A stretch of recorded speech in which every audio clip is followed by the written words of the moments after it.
Good evening, everyone. On behalf of the University of Alaska Fairbanks Summer Sessions and Lifelong Learning, I'd like to welcome those of you joining us here in person, as well as those watching via live stream to this evening's Discover Alaska lecture. My name is Clarice Loudon-Mingo, and I'm a proud member of Delta Kappa Gamma, an organization for educators. Members of our organization will have the pleasure of introducing Discover Alaska speakers each week throughout the summer. Before we begin, I ask that you please make sure to use the handheld microphone that I'm currently holding during the Q&A portion of the evening. This ensures that those joining us online or watching later on YouTube are able to hear the questions. Our speaker will be using the lapel microphone throughout her talk. Now I'd like to begin with our land acknowledgement. At UAF, or University of Alaska Fairbanks, we acknowledge the Alaska Native Nations upon whose ancestral lands our campuses reside. In Fairbanks, our Trop Yetta campus is located on the ancestral lands of the Diane, people of the Lower Tanana River. This summer's Discover Alaska Lecture Series is presented by faculty from the University of Alaska Fairbanks College of Indigenous Studies. Tonight, we're honored to hear from Dr. Diane McEachern, Program Head of UAF Rural Human Services, who will speak on Indigenous pedagogy, relevance, and practice. Dr. McEachern has been living and working in the Yukon-Kuskokwim region for 27 years.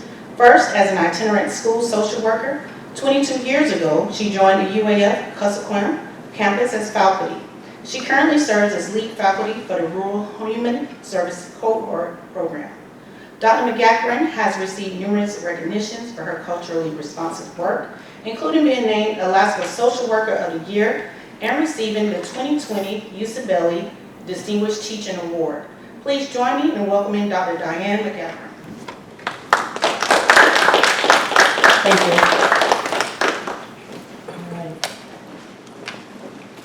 All right. I'm really glad to be here. My dean is here, Tisha, who flew me in from Bethel. The wonderful, beautiful town of Bethel. And tonight I want to begin by framing things kind of the way Yupik elders often tell us to do in the Yukon-Kuskokwim region, and that is to begin in a good way. So I'm going to begin with one of my elders. I'm ready for the slide. Ready? Oh.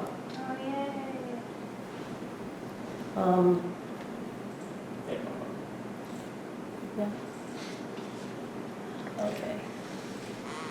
Okay, there, yeah. This is Esther Green. She's one of the elders in the program I'm going to describe for you tonight.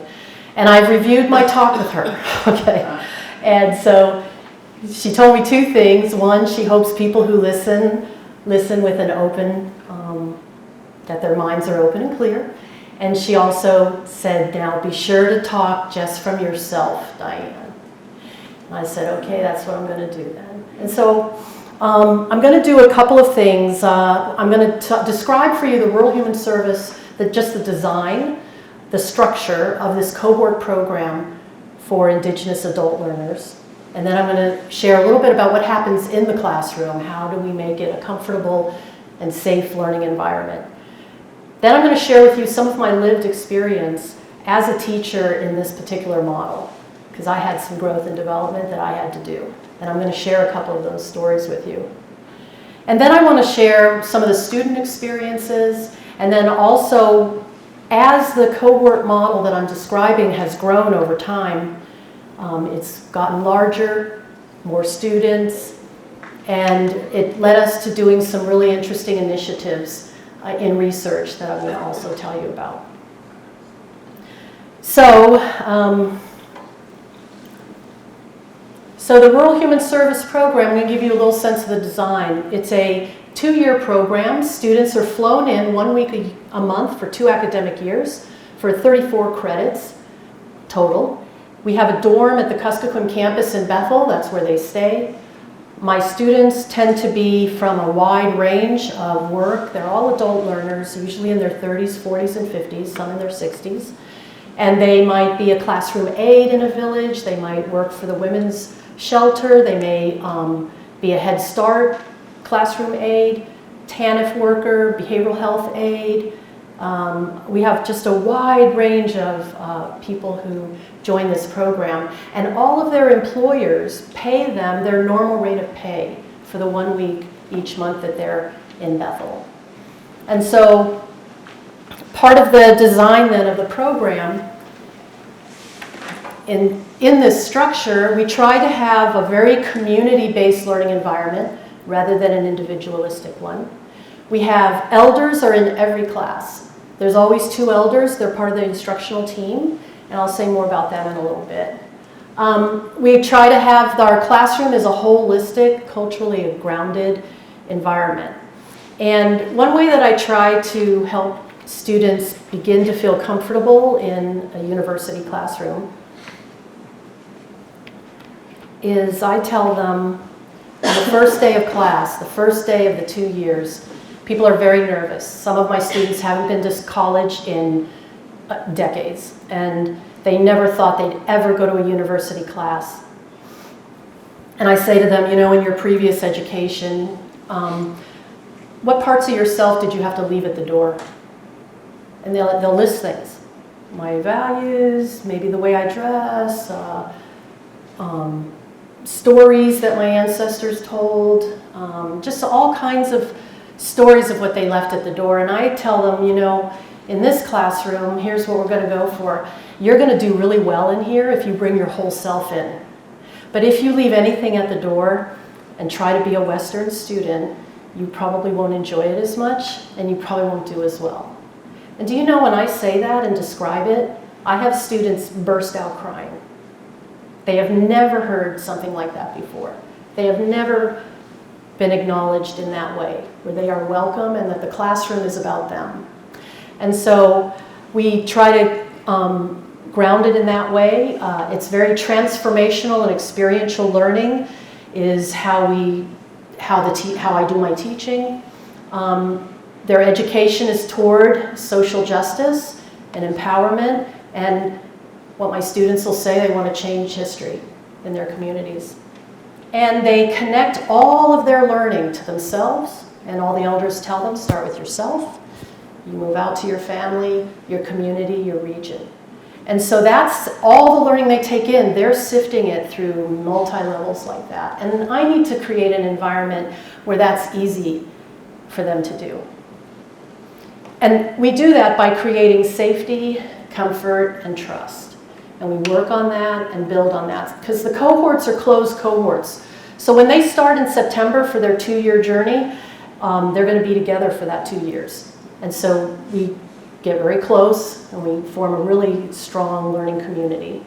Students often describe it more like as a big family, or they feel like they're in a village learning. Now, a key part are our elders. This is Esther Green. And they're the embodiment of generational healing. We hear a lot about generational trauma, historical trauma, but our elders are really manifesting what healing and health and well-being are about.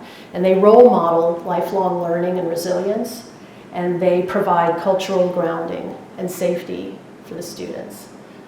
So I sit, we're in a room like this, and the desks are in a big horseshoe, and then I have a table across the top, 2 tables. The 2 elders sit here, I sit here. And I'm going to go into now a little bit of my lived experience, because I didn't come to this naturally, and I had some learning to do. I realize I'm on YouTube with water dribbling down on. Okay. So, yeah. So I'm going to start with one of my lived experiences was elders. And I've told elders this story, but it still kind of pains me to say the beginning part of it. But when I started in the RHS program in September of 2004, it's my first cohort, and there were about 20 students. We're all together. There's the elders. But I'm going to be honest, I wasn't comfortable with the elders in the classroom, okay? I didn't grow up with elders. All of my grandparents had passed before I was born. And we moved around a lot growing up, so I certainly did not have elders as part of an instructional team in any of my university classes. So there I sat, looking at my syllabus, nervous. Were the elders going to tell stories that don't relate to my student outcomes? Were they going to talk about things that the students couldn't or I couldn't relate to? Were they going to ask me a question and I wouldn't know the answer? And I sat in that discomfort month after month going, oh, I kind of didn't want them there, which is a terrible thing, but it's the honest truth because I was so uncomfortable. And what I noticed was part of the structure of RHS is we always begin with an elder blessing to our day. We also do a check-in, and we have a story knife that gets passed around, and people kind of say where they're at, how they're settling in for the week, how they're prepping themselves to kind of be fully focused. And so as elders are speaking, and I'm looking around the room, everybody looks very comfortable, very engaged, very interested, except Diane. And so I sat there, thankfully, I was wise enough to know, don't say a word. Something's going on here, you don't know how to see it. Your eyes can't see what's happening right in front of you. So I was patient, and I listened, and I observed. And those are two really powerful UPIC values, listening and observation. And I was like, I gotta practice those values right now.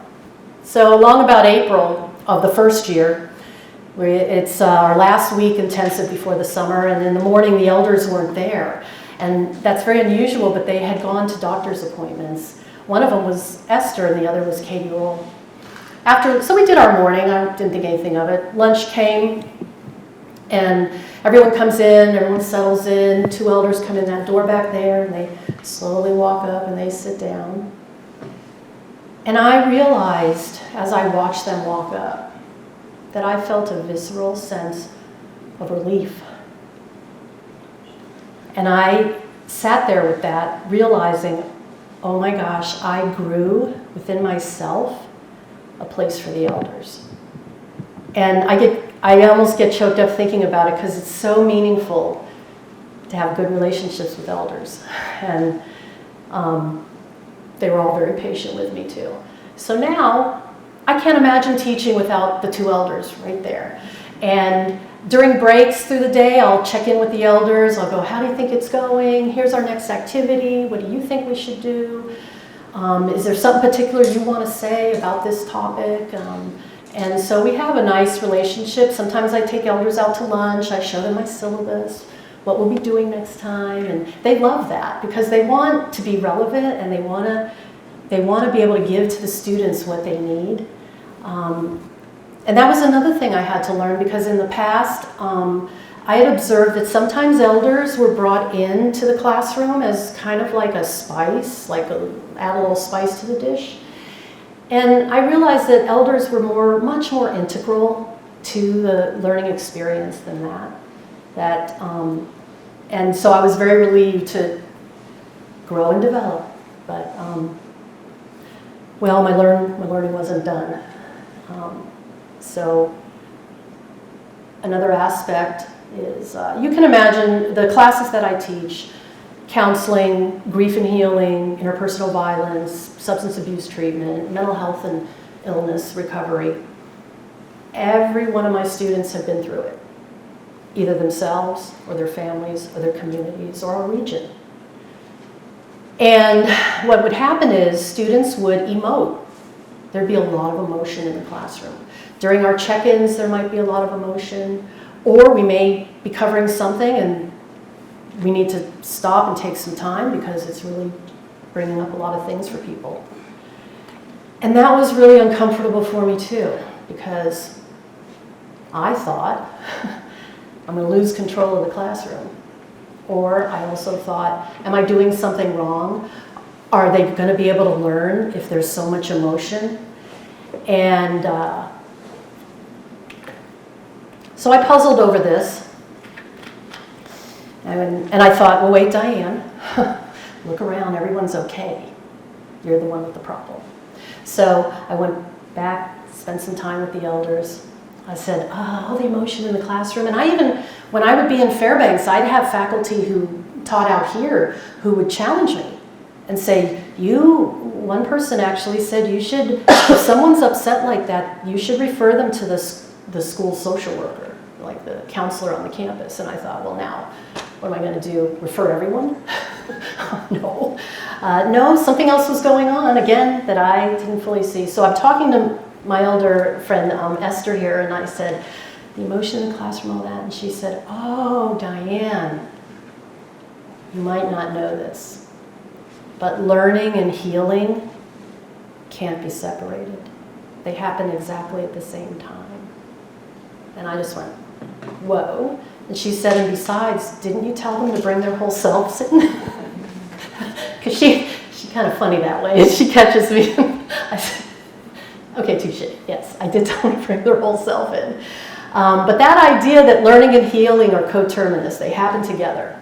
And so Esther went on to explain that to the students too. She said, when someone's upset and they're crying, they're learning about themselves, about how to express it, about what it means to be in a safe space when you express it. And she said it in Yukton and then translated it back to me. And then she said, and if you're listening to somebody who's upset in the classroom, you're learning too. You're learning to listen. You're learning how you relate to that person. And so that just now I wanted lots of emotion. I was like, cry, everyone cry. And there's tissue boxes all around the circle, let me tell you. So that was another thing, like, okay, I discovered something else. And my job is just keep making the room safe, keep bringing out the learning that needs to happen, and trust. Trust what happens. So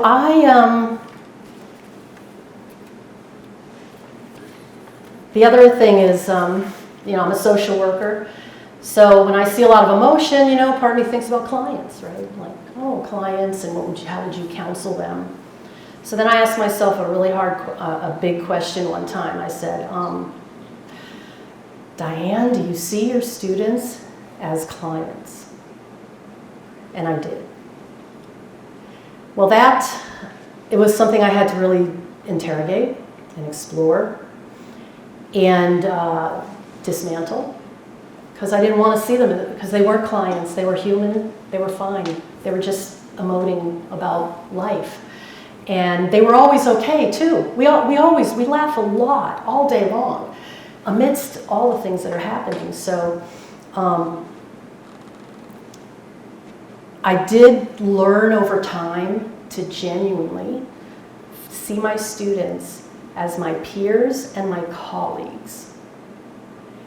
And that was a really powerful realization that helped anchor me to the kind of teaching I wanted to do with them.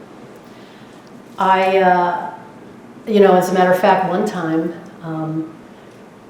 I thought, well, I'm the only Gusuk, I'm the only white person in the room, and sometimes my students would say they were waiting for me to make them feel stupid, because that's what white teachers had always done. And so I thought, well, I'm going to hang back a little bit. Let me not be like big on stage teacher. I'm going to hang back, quiet myself, like that. And then I got feedback from student evals. Why is Diane being so quiet? Why isn't she kind of taking charge of things? I thought, well, now what's that about? So I go to the elders again. I thought I was like trying to back up, make space and room. And Evelyn Day, who made my guslet that I'm wearing today, she said, oh, Diane, it's not about you. In the Yupik culture and the Inupiaq culture also, when you're a teacher, you have a role to play, and it's an important one. You're not playing your role properly, and that's what they're noticing. I said, oh. She said, you help us structure this room, and you have to be very present all the way through it. And they already trust you, you're fine. And besides, I'll let you know if you overstep in some way. So that was another powerful realization, okay, I have a role and I'm going to do my role the best I can. Students are going to do their role the best they can. And then together we're going to see where it takes us and what kind of learning can we have. The last area, one other area I wanted to share was why my students come to RHS. the World Human Service Program, where they'll get a university diploma certificate at the end of the 2 years. So if you ask my students, you will hear more than once that they come to RHS to save the lives of their people. Now, I don't know if you're a professor or not, but I look at my syllabus, my learning outcomes. Save the lives of their people. No, I don't have that on my learning outcomes or my course objectives, okay? So my students have aspirations that I had to catch up to because they were ready to go. I wasn't, because I didn't fully understand. So one time I was up here and somebody actually like challenged that and said, well, you know, what kind of jobs are they building their resumes? And I'm like, no, they're here to save the lives of their people and change the course of history. And as a matter of fact, I cannot remember any time that a Rural Human Service student asked me what their grade was. Can you imagine? Just month after month. I mean, I teach them how to go online, but they never check it. They never ask me. It's amazing, because they're there for that. That whole idea of like, what can I learn to save the lives of my people? So I want to kind of switch over to these are some of my students and some of the, I wanted to share some of the now examples of some activities I might do in class to kind of help set us up in a good way. So, for example, this September, I'm going to have a new group, 25 people, and I will do this activity that I'm going to describe for you. So, I get a flip chart paper out and I say, okay, everyone, I want you to call out all the foods at a feast.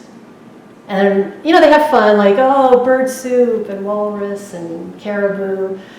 But there's always tang and spaghetti and fry bread. And then strips and salmon, you know. So it's just an array of like 30 food items. It's just awesome. And I say, okay, so everyone has a paper plate in front of them.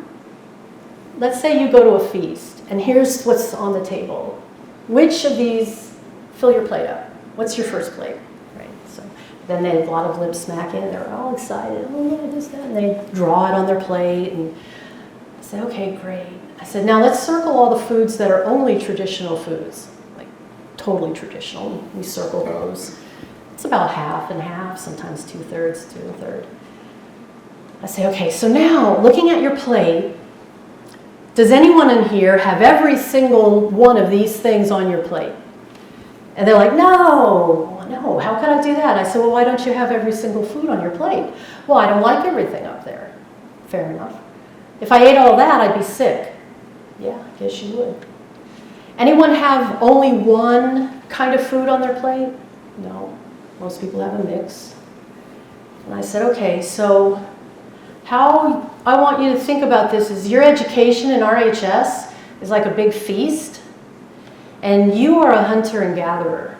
And you're coming to this university, this class, to hunt and gather and bring back to your people what you gathered. And you're not going to like everything that's delivered, and you can push it away. You're not going to learn just Western things or just Yupik things. You're going to learn a combination, and then your job is make your plate exactly how you need it. You need to take a time out because you're taking in too much, you're eating too much. You take a time out, you back off. You're in charge completely of how you want to take this education and run with it. And they love that. Now, I do kind of play with it too, because I do ask them, our king salmon start running the end of May, beginning of June. So I say, hey, anybody go out for kings in August? No, of course not. Why don't you go out in August? Well, it's too late. We'd miss them. So I say, well, this classroom is like a king salmon. So I'd like you to be on time.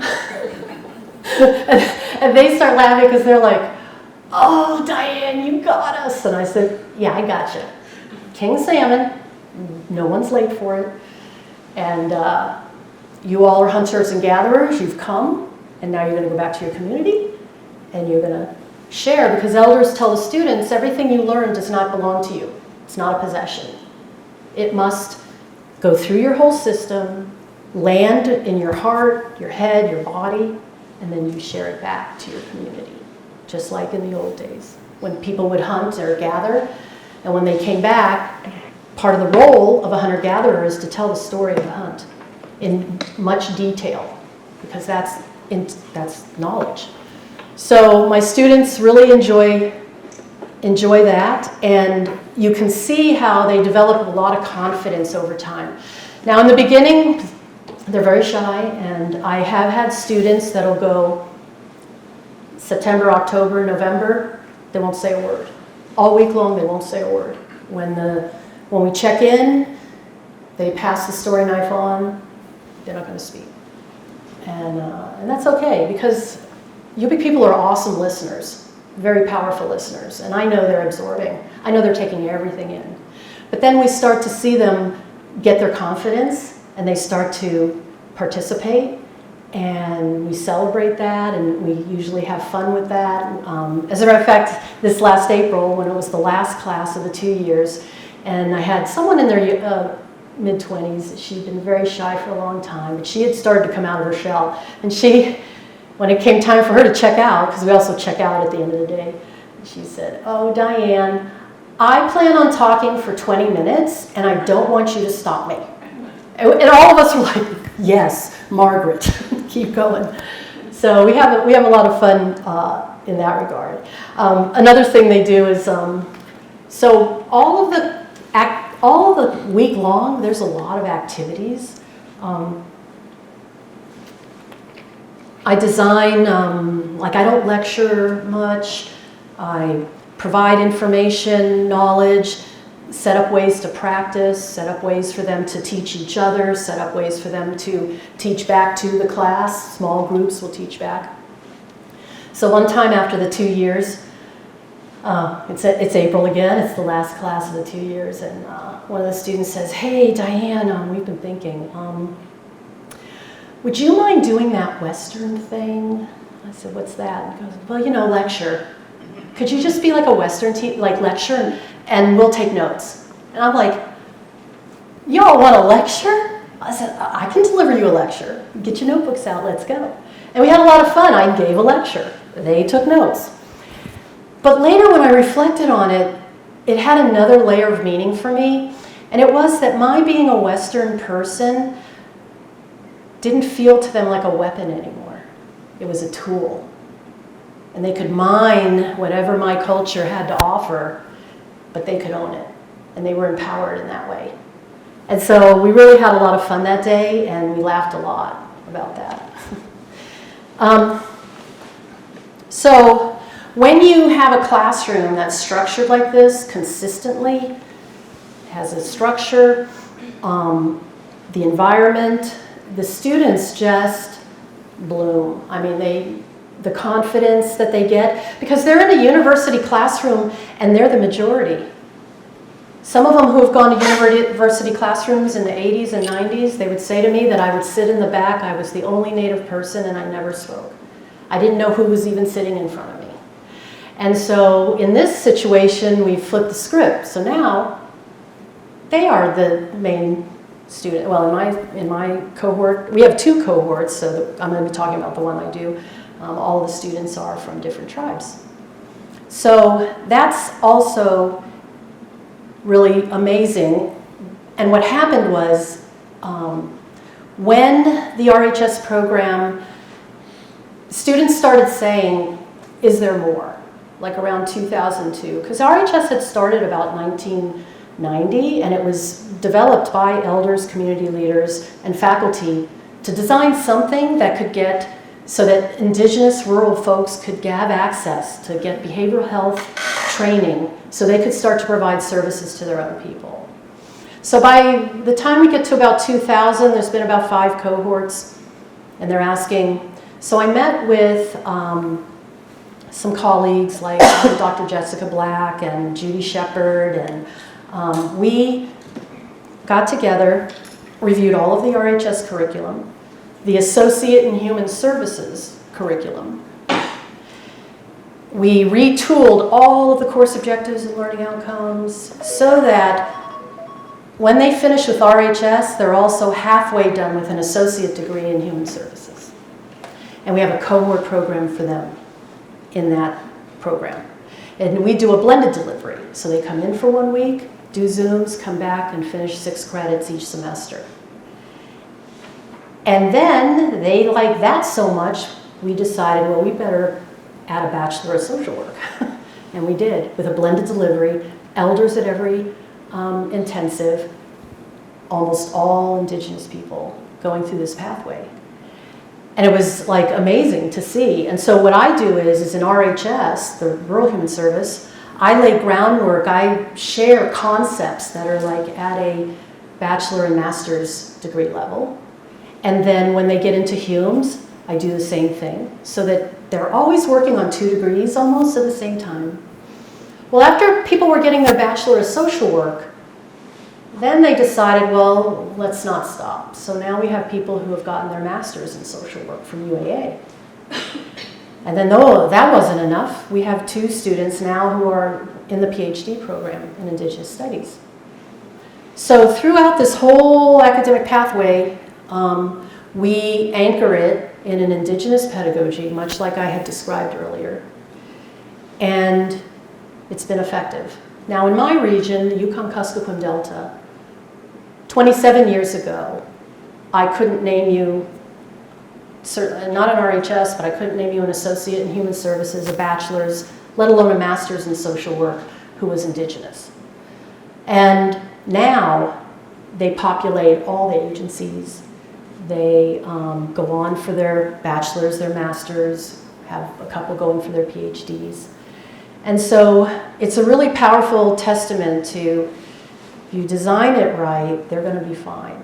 And so the onus is really on me, on us as faculty, to make that design happen, right? So one other area I want to cover is, that goes back to my perception of my students. I'll tell you real quick just about this activity here. So during the 2 years, I save all the flip chart paper.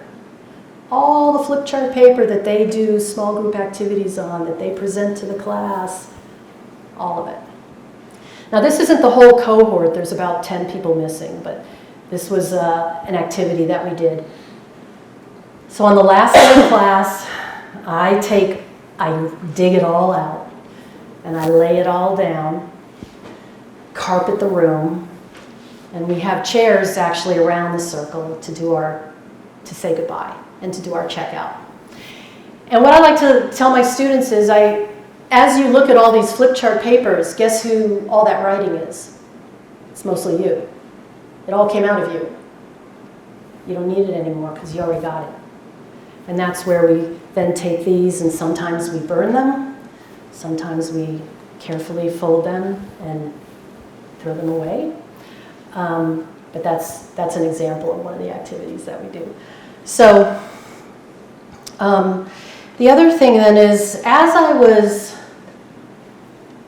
reshaping myself so that I could have my own growth and development, I got invited to work on a project called Anchor, which is out of the Center for Alaska Native Research here, and that means Alaska Native Collaborative Hub for research on resilience. And it was an NIH grant that they wanted to study what are the strengths in communities that seem to protect young people from suicide. Rather than looking at the deficits, we wanted to see what stands out as protective. And that was going to require interviewing 3 to 5 people in 65 communities in Northwest, Bering Strait, and the Yukon-Kuskokwim Delta. Any village that had 100 population or more, that's what we wanted to do those interviews. So I had come up here with a bunch of people and the planning group, and we have a really powerful planning group, a lot of like community leaders, and it's really good. So we got to the part where, okay, we're going to do these interviews, and we had to develop the question, all that stuff. And somebody raised their hand and they said, Well, first it was, who's going to do these calls? So they were batting around, like maybe some grad students at UAA or grad students with one of our colleagues, Dr. Lisa Wexler at UMich. And then somebody raised their hand and they said, wait, do we have to have outside people make these kind of calls? We're so tired of that. And almost as soon as she said that, and I looked over at my colleague, Dr. Jessica Black, and we almost had the same thought, and I raised my hand, I said, I have these RHS students and these associate degree students. I think we could take some of them and train them, and they can be the research associates for this NIH grant. It was a little bit of like, well, no, not sure, and all that. But see, in my mind, these are, my students are now my colleagues. So I feel like, yeah, they can do whatever, you know, they're fine. And we decided to do it, and we did it. We got 10. And we train them. And you know what it also requires when it's an NIH research protocol? All of the research associates had to be cleared with human subjects research certification from the government, from NIH. Well, anyone here ever try to get that certification? It's an all, well, I reserved the computer lab at the college and we spent all day because you're learning about ethics, human subjects and ethical considerations and all the protocols and criteria for that. And we got them through and they all passed. They got their certification. But they also had to learn all about consent forms, and there was a very particular protocol on how to handle the data and what they should do with it and who they send it to. But they did it, and they got all 65. And what I really appreciated hearing their stories is how often my student would say, when I made the call in that community, as soon as the person knew I was Yupik, I could tell they felt much better. And they would say to me, oh, you're Yupik, you already know what this is like. I'll talk to you. Yeah, what do you want to ask me? And they had this nice rapport that would never have happened with outside people, right? So we're probably going to write a little paper on just that aspect of it. And what we discovered was that tribal governance, strong tribal governance, is a protective factor, along with cultural continuity and spiritual and practices with elders. And then some of the people on that team joined the research steering committee and helped us evaluate the data as it came in, and are part of the team deciding on how we're going to send the data back out, because our project ended in May. It was a 5-year NIH grant. So I'm thinking, okay, well, what else can I get my students to do? And so then along came another project. And this one's called PC Cares. And that means promoting community conversations about research to end suicide. Dr. Lisa Wexler spearheaded that. She used to live for 20 years up in Kotzebue. She's at the University of Michigan now. Phenomenal person. And she had a small NIH grant to develop this project, and we collectively decided we would develop it to be similar to RHS, that facilitators would be trained to do 5 two-hour workshops in their community, and that 2 hours would kind of look like RHS. We'd have a blessing, a check-in, group discussions, the community deciding whether the research that was being shared fit for them. And we made it so that sharing of the research took maybe 5 minutes. And it's translational research, so we took key research about suicide prevention among young people, especially in Indigenous communities. We shaped it into 5 specific learnings and trained facilitators. Well, along about this time, my students are coming into their 2nd year, which is their practicum. They have to do a 125-hour practicum. And they usually start in November and it goes till May. So I call up Lisa, I go, Lisa, you know what I'm gonna do? I'm gonna teach my students to do this. And you know what? They're gonna do it for their practicum. She said, oh my gosh, that's a great idea. And so I did it and trained them. They went into their communities, and there was a lot of groundwork that we did to prepare them. And one thing that we did that was super important, when I first went, regarding the topic of suicide, so when I first went to out to Bethel 27 years ago. And I was an itinerant school social worker, so I traveled to different villages, stayed overnight. I lived in a village for 3 of those years. And I was told, do not say the word suicide. And you can't say it. And so I hadn't been trained on suicide prevention particularly, and a lot of us social workers aren't specifically in our training. We get it later. And so I come into RHS, I started talking to the elders, and then the elders were the ones that gave the blessing. Because I said, I've got this training called ASSIST, and it's to train people to be able to help someone who has thoughts of suicide. And they said, yes, do it. I said, okay, we did it. But then when it came to PC Cares, we were going to do something a little unique with PC Cares. And that is, we were going to do a community-based model, not a one-on-one gatekeeper model. And that's unusual to have. There's not a lot of community-based prevention. And so, again, I consulted with the elders, explained everything, and they were like, yes, it's time, we have to do this. They gave that blessing to the students, and this last group, they got trained as facilitators. They did their practicum. It went really well. Lisa was able, based on that, she was able to get a really nice NIH grant, which we still have. It hasn't been taken away. We still have it. And it's to study, when the RHS students do their practicum, what's the ripple effect in the community? Does the community start taking other actions now? Does the community do things collectively to make things safer for young people? And we have gathered initial data with the students I just had. And what was really great is, because we probably had like 18 students fanning out throughout the YK Delta doing this. And the students were like blown away. First, they were scared. Then they got through that. They started doing learning circles.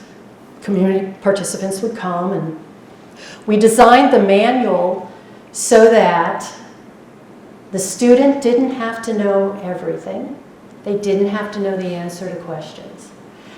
As a matter of fact, we designed the manual so that they can actually read the manual to the group. Now that we've looked at this, break into small groups, and we have it all, and the students love it. They like, all I have to do is read this, that's all you gotta do. The rest is gonna happen. The community's gonna make a decision, kind of like we do with a Feast of Learning. The community hears a piece of research. One example would be, if you want to, research says if you can buy about 10 or 15 minutes of time with someone who may have thoughts of suicide, their nervous system calms down enough that there's wiggle room for something else. That's all we share. And then we have a really beautiful house in the village showing how to keep your house safer, making it harder for somebody to act on an impulse. So then we asked the community, what do you think of that? Does that work? Does that fit for you? What stories do you have that fits this? And what would you like to do about it? And what one community did is they mobilized and bought and got a grant and bought gun cases for every home in the community. So when my students are experiencing that they are the facilitator of this, they'll say to me, wow, in the old days, an outside person would have come and done workshops and left. It's so amazing that it's me. I'm doing the workshop and I'm still in my community. And so that was a really powerful experience for them. And it was also powerful for their community members that one of their own people was facilitating this amazing discussion. And so we're going to continue that. In 2 years, we will have 2 cohorts doing their practicum. And these are the two websites for the projects. And so PC Cares, our grant will go for, the grant will go for another 4 years. Yeah. So I'm sharing, like, this is like a 20-year journey. Okay, so it wasn't like you could develop RHS, connect it to an associate, a BSW, and stand back and go, okay, let's see this happen. It was going to take years. It was going to take us 10 to 15 years. but it worked. And in this fall, in RHS, in the associate degree cohort, in the bachelor cohort, all RHS graduates, in the MSW and the PhD, there are 90 students signed up and enrolled right now. And so it's very exciting. I'm very glad for that. And I also sometimes reflect and think, maybe my education would have been better if it was a little more like this, right? So a lot of the wisdom of the learning that my students have is wisdom that could go to a lot of us. And I sometimes think, oh, I wish wow, what if there had been elders, and what if we got more human about not just lectures and taking notes and tests. And the other thing that I do is in the associate degree, when they're starting, now they're going to have to write papers. Can't get away from that. But their papers, I always ask that they do a lot of relational work with their paper. How does this relate to you, your culture, your past culture, where you see it heading? And I don't like to say this too specifically, but I'm very loose with the due date, okay? Because all my students are adults. They got big lives going on in their communities. I try to treat my assignment like a king salmon, but I can't on this. So let's say a student is late with their assignment. I'll call them and I'll tell them, give me your due date. And then they'll give me a due date. Or let's say they turn it in and they get a C. And I say, you can redo this as many times as you want until you get the grade you want. I don't dock them, because, hey, what teacher doesn't want a student to rework a paper 5 times? I'm happy for them to do that. Resubmit it, I'll give you some more feedback. Take that in, resubmit it, So we have a lot of that goes on. So I think to kind of close here, the other thing I was going to mention is the PC Cares project that we do. Now that's listed now with SAMHSA, which is the Substance Abuse Mental Health part of NIH, National Institute of Health. So PC Cares is listed now as best practice for community-based suicide prevention in the US. And there's other people we've trained in Northwest, but this is the most specific group, and then also the research that we're doing on how does it work in their communities. So I'm going to show you some pictures, and I wanted to give you a quote from one of the students. RHS is culturally oriented. It's UPIC, it's for us. Other training or school, you can tell it's from another cultural background, and so I just go through it. It doesn't impact me as deeply, and I don't share very much at all. I don't feel like I'm a part of it. And that gets flipped in RHS. Another woman told me it was the first time in any school she felt proud to be a Native woman. I mean, that just kind of chokes me up a little bit. Because I think, wow, these people why should they ever feel less than anywhere they are, And I thought it was going to be a more sterile. Past college for me was horrible. It was Western, and what I needed was a place to belong. I could never feel like I belonged. But in RHS, we all belong together, and we all go through it together. And so I guess how I wanted to conclude was just to say my belief now, I believe that K through whatever education is a human right. Everyone should get it. It shouldn't cost anything. And I sometimes think about colonization and the educational damage that I see in my students that they recover from and move past. And I think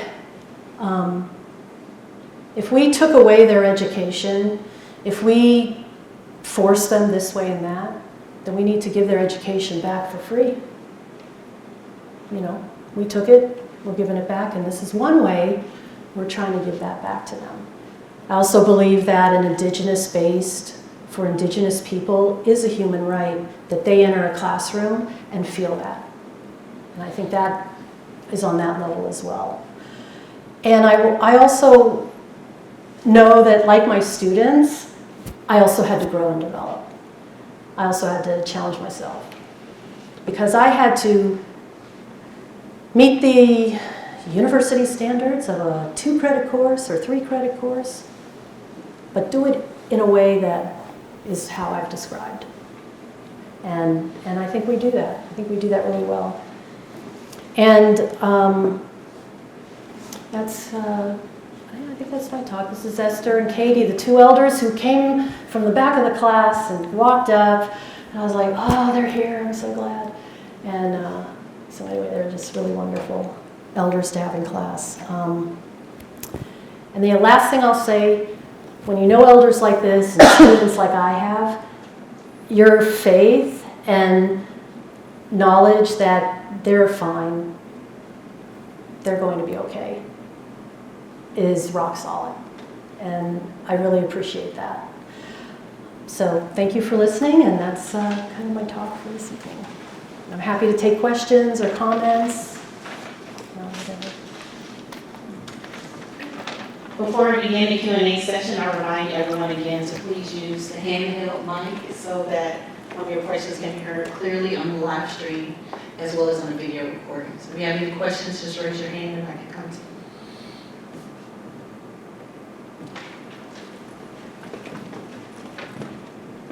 you. Have you ever asked the community for feedback on the program, or the students, or the elders, or anyone else? And if so, how did you do it? What did you find out?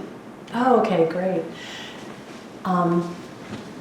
Yeah, so the students evaluate their 1-week intensive every month. So I have hundreds. And the kind of things they say are, I learned so much.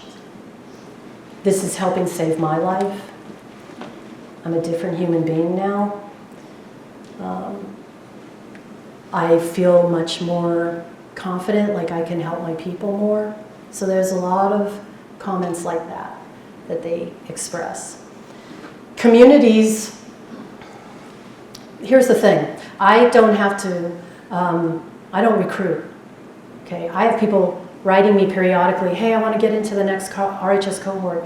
Or my boss, some of the agencies in town, they make it a requirement of their work that if RHS is starting in the fall, they have to join it. And so I think that the way and I'll run into people like, oh, one of your students, this is what they did, and here's what's going on. Yeah, it's great. And so we get a lot of really positive feedback, just kind of word of mouth. We haven't done, a research project in that regard. And like I said, the students do an evaluation every month that we keep track of. Yeah. Is there anyone else? I have a couple of things, if I could. Okay. My dean. Do you have suggestions, Diane, for, I guess, faculty or teachers who don't have the luxury of having an elder in their classroom all the time, of how to start to just even, I always say like some is better than none, number one, and then other pieces of advice you could give for how people could start to kind of decolonize their classroom or create transformative learning experiences and healing opportunities. And then the last piece was just about, it sounds like we could all use some reflecting in different areas on questions, key questions, I think. I was just thinking about the question of like, how do I view my students? And really reflecting on how do we view our students, because once we're clear on how we view our students, it becomes much clearer on what we want to do, right, and how we want to go about that, or maybe what we need to do differently. And I just really appreciate that question because I think it can be utilized in so many different areas of life. Like how do we view our children? Do we view them as little beings that just listen to what we say and do, or do we view them as contributing members of our household who are going to contribute to the way things are and how they happen, And so I just really appreciate that piece, but I'm wondering, I imagine it can be a little overwhelming for some educators or people looking to decolonize their workspaces or learning environments, how they can start to do that in bits and pieces. Yeah. What you've done over 20 years as a group. Well, first, take your time. It's not going to happen overnight. But I think like starting to have conversations, starting to read from Indigenous authors. There's a lot of great books on healing and well-being from Indigenous authors these days, getting into that. And then, like I did, I took a very reflective practice of every day I was in the classroom, I'm reflecting on how am I reacting, how are they reacting, what can't I see, what is going on here. And just having like, you know, not feeling like, okay, that doesn't match my syllabus, I need to take everyone over in this way now, and trusting that it was going to be okay. I had the activities all lined up. They were going to get it by the end of the week. I think also connecting with other people who are interested in learning in this way and making those kind of decolonizing sort of growth opportunity, like find other people to have conversations with. I think that's really important. And it depends on what kind of class you have. I mean, you may have a class that has no Indigenous people, but there may be something in the way you structure the class that is valuable in an Indigenous society that also, like I mentioned earlier, like some parts of my education would have been better if it had been a more holistic education. Now, having said that, I'm also a trained social worker, so if I have a lot of things happen in class, I kind of have a sense of what to do in those moments. And so I'm not saying like every math teacher should have everyone crying now in math or something, but so I think it's being open-minded, talking with other people. When it comes to elders, I form relationships with the elders, but I'm lucky. I live in Bethel. They're all around, and so I have lunch with them. I talk with them. They're in the classroom. So I think that that's been really helpful. And I think for me, as a Gusuk, or a white person, called Gusuk, you have to kind of have a little bit of humility, and you have to be able to face your privileges and where they come from and how you accidentally enact them without fully being aware. So you got to get that awareness going so that you can catch yourself. You could pivot. You could develop within yourself a different orientation to yourself and to the world around you. So my first thing is mainly like yourself, like who are you? And that's the place to begin, is the way I think of it. And then branching out to, like I said, Indigenous scholars who write about this all the time now. And then trying little things in class. Do a little experiment, and I think that's okay too. I don't remember the last part of what the second part.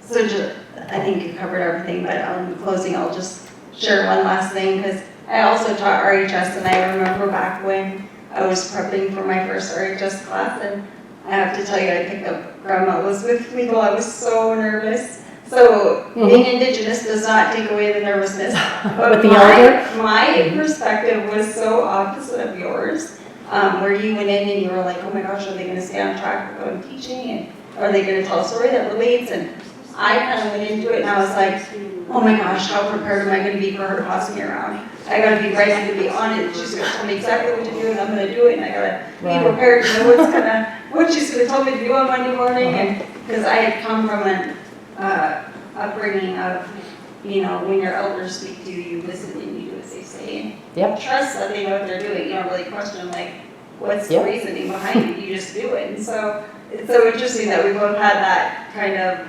initial, but from very different perspectives. Exactly. And yeah, it's been a real honor to learn and work with you and grow.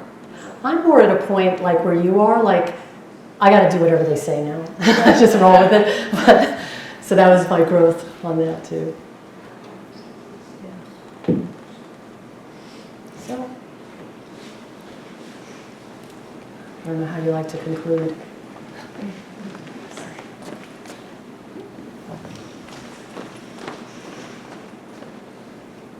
Was there anyone else? All right, well, thank you, Dr. McEachern, for creating a safe, vulnerable, transparent space where learning and healing can work cohesively together. together that encourages others to develop Indigenous pedagogy, relevance, and practice. Thank you to everyone for joining us this evening. We hope to see you back here each Wednesday through August 13th for more Discover Alaska lectures, with the exception of next week. There will be no event on July 2nd. Thanks again and enjoy your evening. Thank you, everyone.